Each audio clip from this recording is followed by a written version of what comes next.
Stop. Hello. You're gonna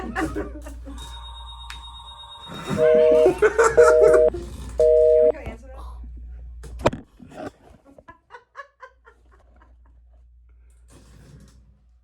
Hello.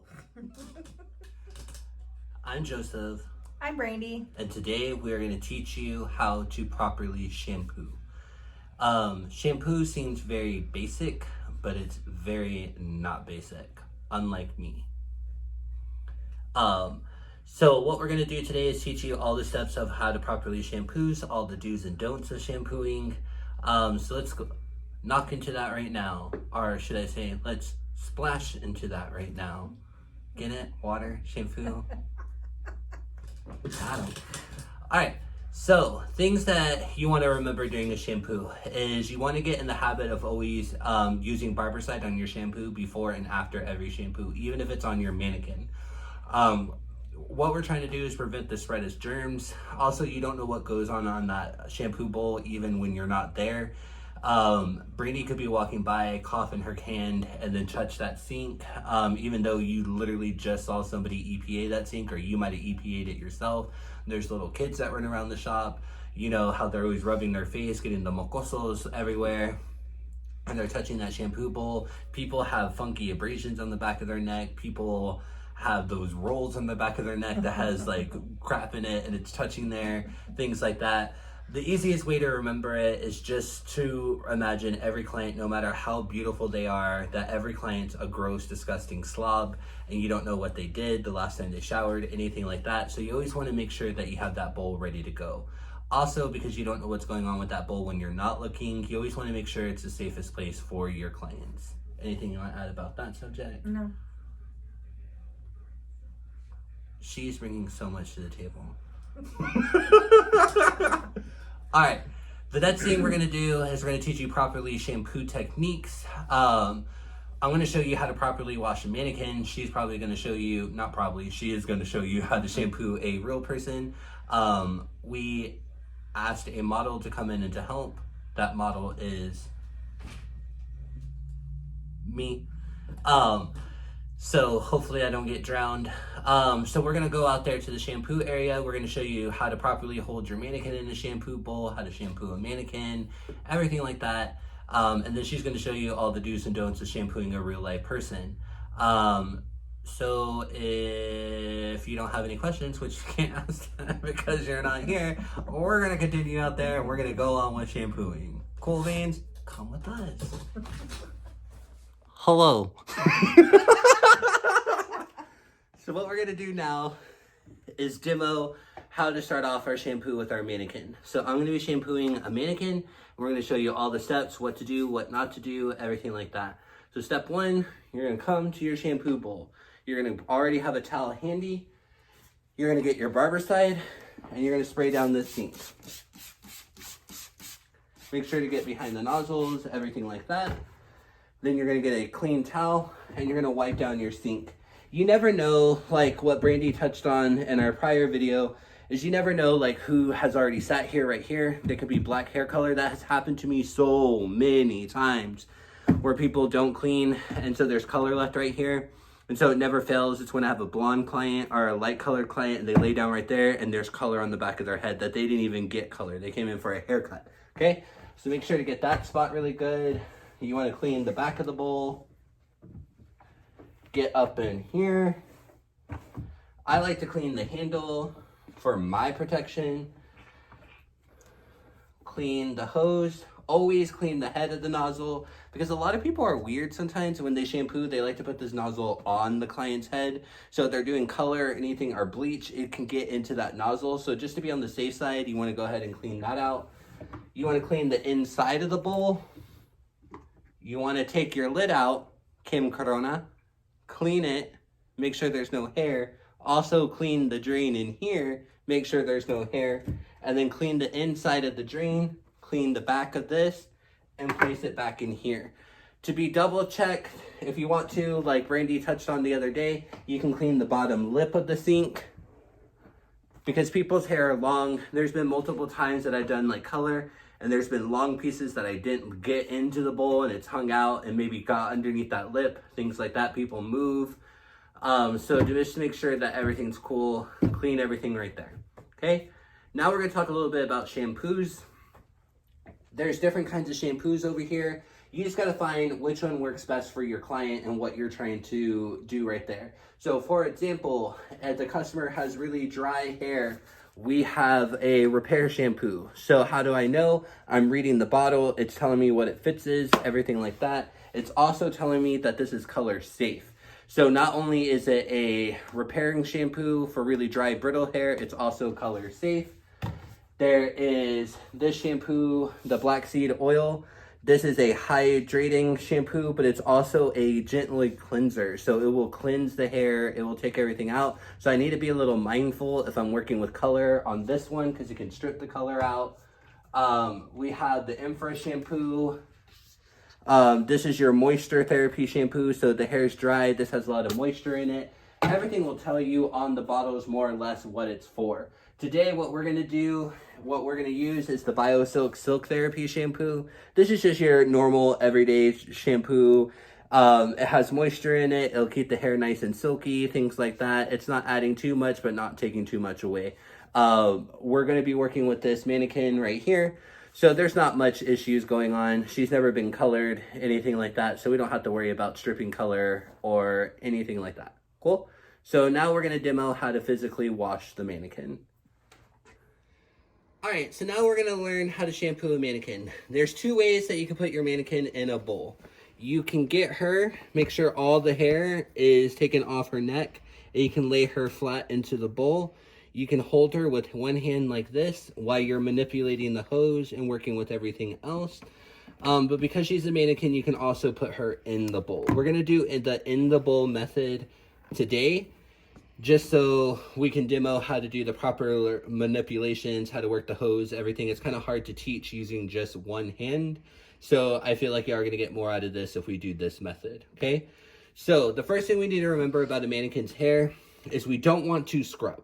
If you scrub a mannequin, the hair will become crazy, crazy tangled. It will take you like 3 hours to comb her out. There is a major difference between mannequin hair and people hair.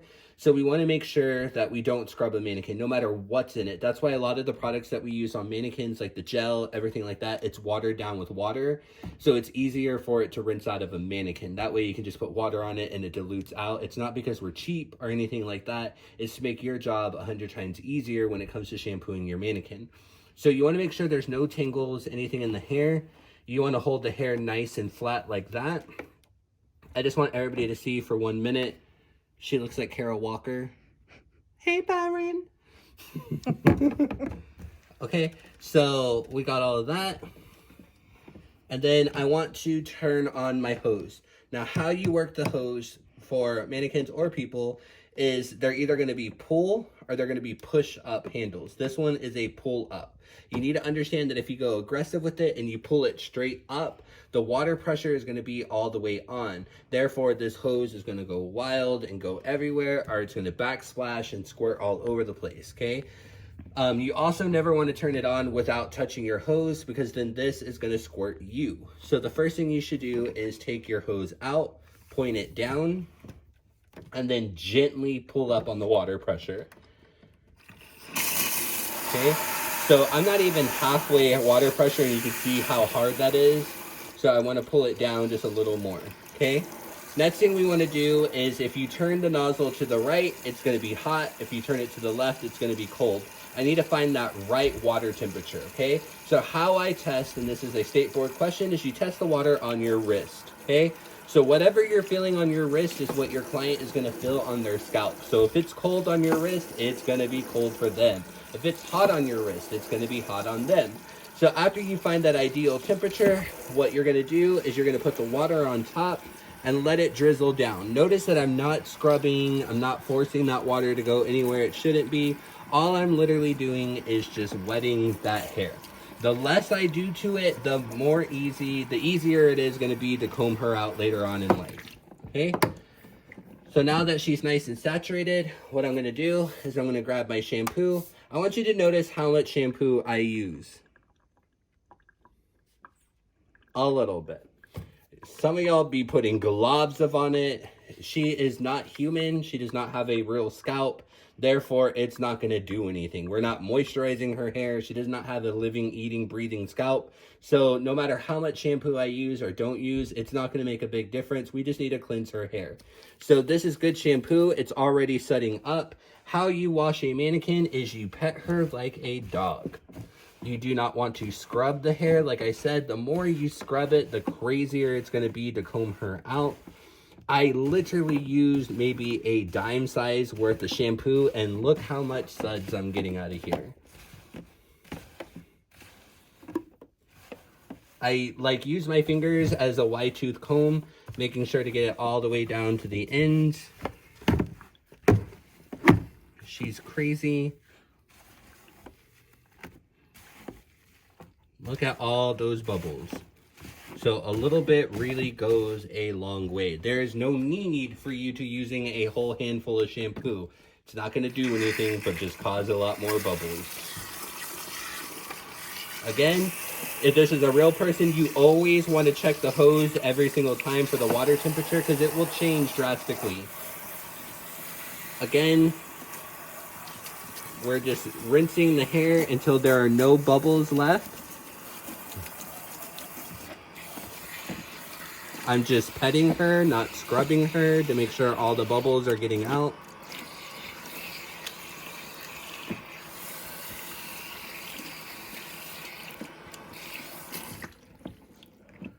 All right, lastly, we're gonna add some conditioner. Again, a mannequin is not real. So it does not matter if you put 2 cups of conditioner on it, it's not gonna change the texture of her hair. She is not a living, eating person, so we can't fix that. If it's dry, it's probably gonna be dry. Conditioning treatments will not work on mannequins. You need a living, breathing scalp to open up those hair cuticles, everything like that. Some of these mannequins are infused with a little bit of plastic hair, so you can only do so much, okay? So again, notice how much conditioner I'm using. Maybe a quarter size, if that. Emulsify it in my hands, pet it on my mannequin. You want to concentrate more on the ends because it's going to make it easier for you to comb her out. Again, I use my fingers like a wide tooth comb. Work my way up. I know what you're going to say. Well, you put all that conditioner on the roots. I was more or less trying to get her to stand still. So it looked that way. But again, like I said, she's a mannequin. So it's not going to drastically change the chemistry of her hair, no matter where I put that conditioner. It's just going to more or less, what I'm doing is this is going to make my job easier when it comes to comb her out. Turn the water back on. Rinse off the product on my hands. Test the water on my wrist.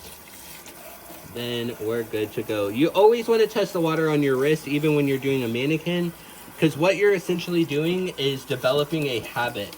So if you do this even on mannequin work, a lot of people try to treat their mannequins differently than what they would treat their customers, but there really shouldn't be a difference. The difference should be your mannequin is a practicing tool.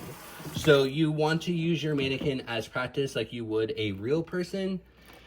So what you're doing, even though it's a mannequin and she's not going to respond, you're testing yourself to always test that water temperature every single time. So when you do get a client, it's already a developed habit. So you're going to get in the habit of always testing that water. If you don't do it for mannequins, you're going to forget to do it when it comes to real people. And then you're going to shock somebody with cold water or shock them with hot water. And then you're going to feel like an idiot.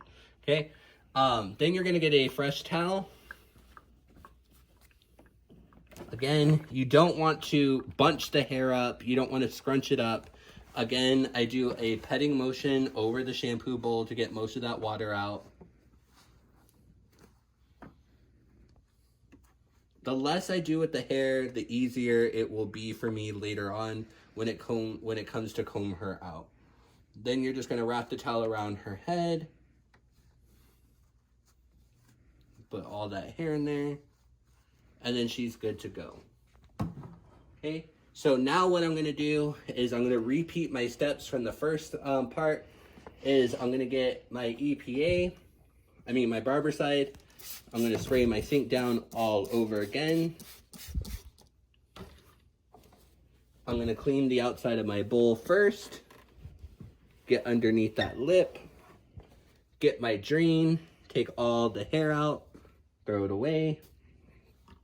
Lift the suction cup up. Get any hair that might have came down into there. Clean my bowl. Clean my handle. Clean behind my nozzle.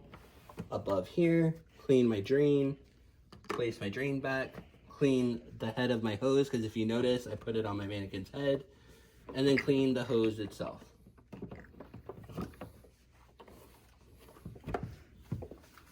And that's how you shampoo a mannequin. Hey guys, so I'm gonna actually demonstrate how to shampoo an actual client. But first we're gonna grab our Barbicide and we're going to clean our bowl. So get everywhere underneath, because you don't know who was here before or what they did. All over inside of the bowl. Take the drain out, clean inside the drain, clean the drain, clean the handle, clean the nozzle, inside and out as well.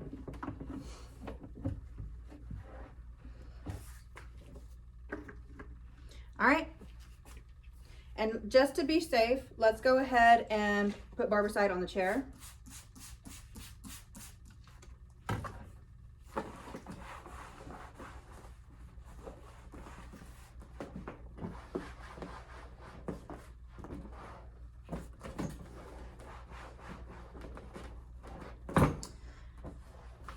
All right, it's all clean now. So now Jeremy can go ahead and bring my client up.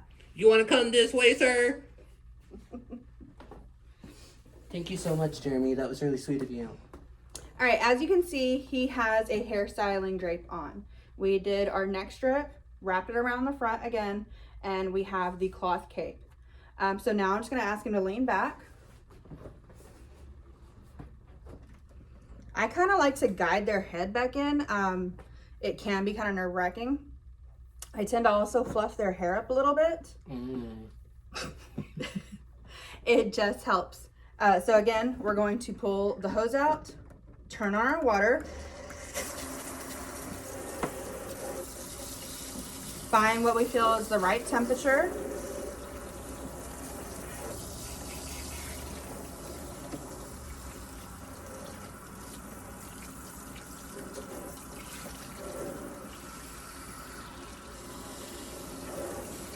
Put it on. It's cold. Okay, so I'm testing it up against my wrist. And I'm putting it on. And so what I'm doing is I start around the hairline and I tilt the nozzle back a little bit. So it's kind of angled like that. So that way it's not dripping in their face. And this is also especially good when you're rinsing out color, to help with the color not dripping down the face. So then what I also do is I have my hand and I slide my hand behind the ear and push it forward, and it helps the water not to come inside the ear. If you're like me, I can't stand it when water is in my ear. I know stuff happens, but if I can help prevent it, better. And again, I come in and do the same thing on the other side.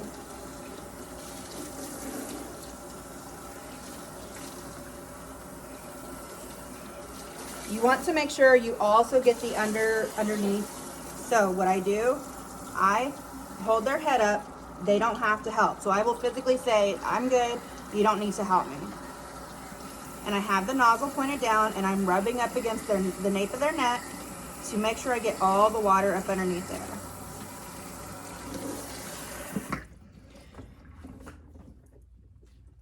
All right, so we're gonna end up using our BioSilk Color Therapy Purple Shampoo. Last week, Joseph bleached his hair, so and the toner is starting to wear off a little bit. So just to make sure we keep it a nice cool tone, I'm only gonna use just a little bit of shampoo, maybe quarter amount. Emulsify it really good in your hands. And what I do is I pat all around the head to make sure I get it everywhere. Oh my God, you have the hands of a god. So I am not using my fingernails, I'm using the tips of my fingers. So if you'll start Oh man. at the temples and just start rubbing around. Yes, yes. You can ask them if that pressure is too much. Not enough. Because you never know. I've had people say it feels like I'm squeezing their brain, and I have to ease up a little bit. So that to get the nape of the neck, I reach underneath and I physically pick them up and I start scrubbing the back. Oh. Then I gently ease them back in.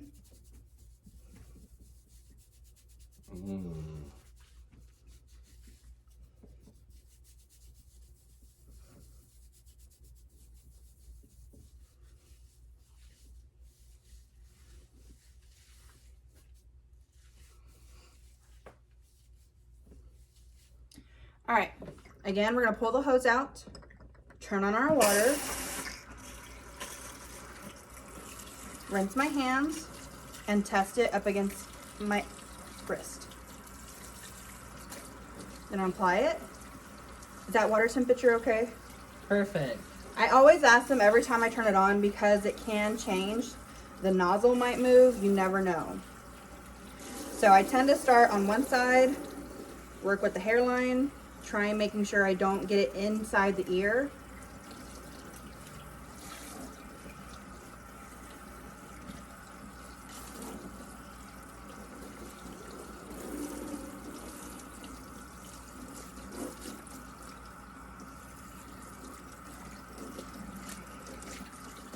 If you feel like it didn't suds up enough, it's because they probably have very dirty hair, especially like these little ladies that come in once a week for their shampoo sets. It needs to be shampooed twice then. The first shampoo breaks up the dirt, the second one gets it actually clean. So then I'm going to lift up on the nape, and I have my hand up underneath there to keep from water going down their back. So if you're actually doing like a woman with long hair, what I do is before I get conditioner, I squeeze out the excess water, because think of it like a sponge. A dry sponge is just gonna soak it up way too much, like soap. If it's too wet, it's just gonna slide right off. So a damp sponge will hold the perfect amount and actually soak it through and do the job that it needs to. So I'm gonna get my conditioner. Again, I don't need a whole lot. Emulsify it. And if he had long hair, I would concentrate mostly on the mid shaft and ends first. But I'm just gonna pat around, not scrubbing it in. And then if you want to do a massage, you wait till you don't hardly have anything left on your hands.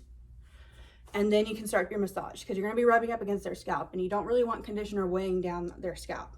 So what you're gonna do, you start with your fingers right here at the temples, and you're slowly gonna push and kind of rub, move in circular direction. Probably like counterclockwise and clockwise, and then work your way to the nape of the neck. Then work your way up just a little bit at a time. So just like with facials, once I get to the back, I move one hand and then the other. I never take both hands off, because it can be very disturbing when you're doing this and it's very relaxing. And then you take both hands up and then you touch them and they tend to flinch. So what I do is, if there's music playing, I'll do this for like about half a song, or I'll count in my head as well. You can make it as long or as short as you want. It's all up to you how much money you want to make. I can make a bunch of tip money just off of a shampoo. So then what you want to work on, you get your fingers up underneath their nape, pick up, and I'll start rubbing up against this bone right here. Some people that have like really bad sinus headaches or sinuses, this actually relieves a bunch of the pressure. Ease them back down. So what you're gonna do, last time, you're gonna go in, but you're gonna spread your fingers farther apart. And this kind of lets them know that the massage is coming to an end. And I tend to squeeze maybe just a tad harder, but I also ask them, is that, you know, pressure okay? Because you never know.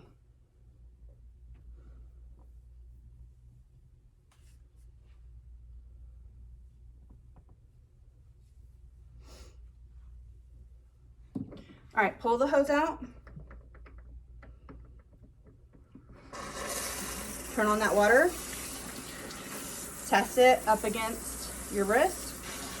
Apply. Is that temperature okay? Yes, ma'am. So I ask every time I put water up against them.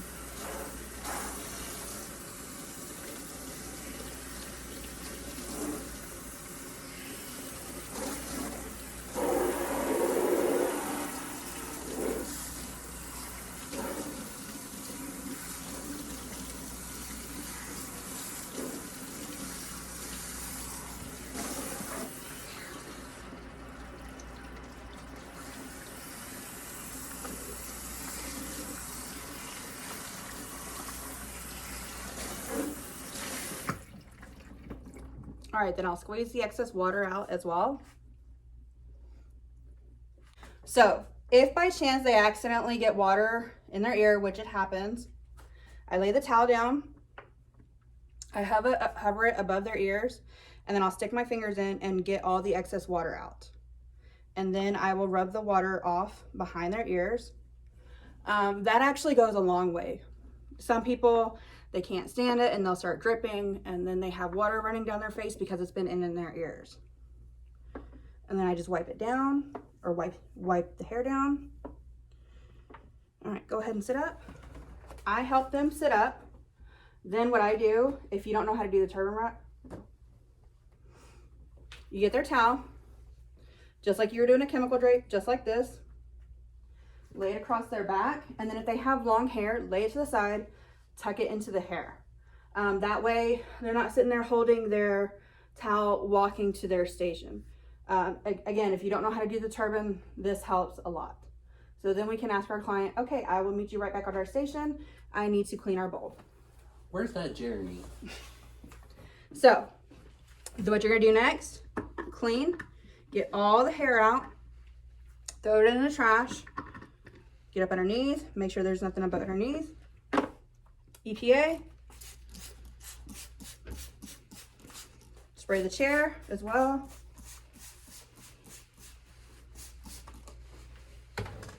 And wipe down.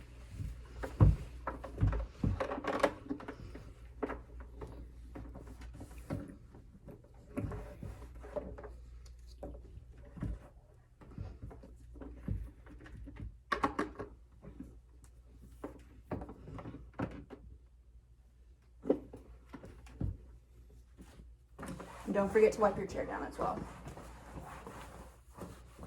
A shampoo is what you make of it. It depends on how much money that you want to make in this industry.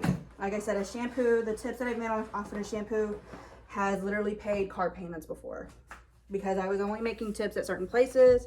When I was an apprentice at Pop, that's all I got was, I mean, I got an hourly, but then most of my money was tip money from shampooing and blow dry.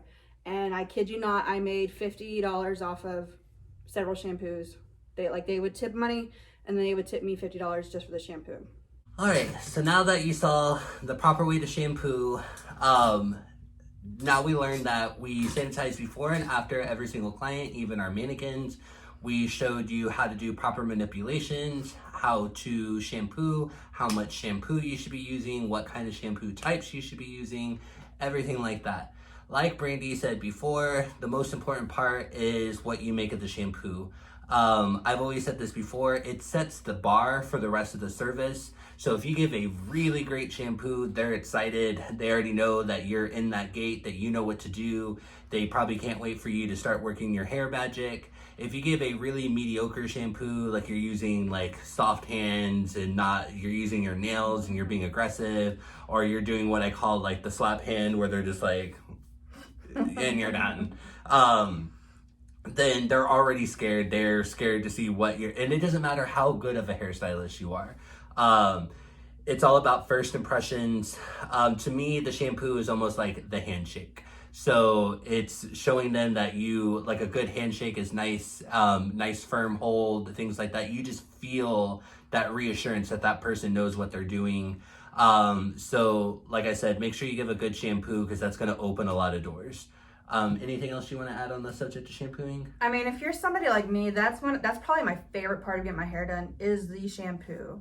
You know, before you get a haircut, the shampoo. And if they do very wimpy, I mean, it's like he said, it sets the bar for the whole thing. If it's a wimpy shampoo, I'm probably not going to be too impressed after that.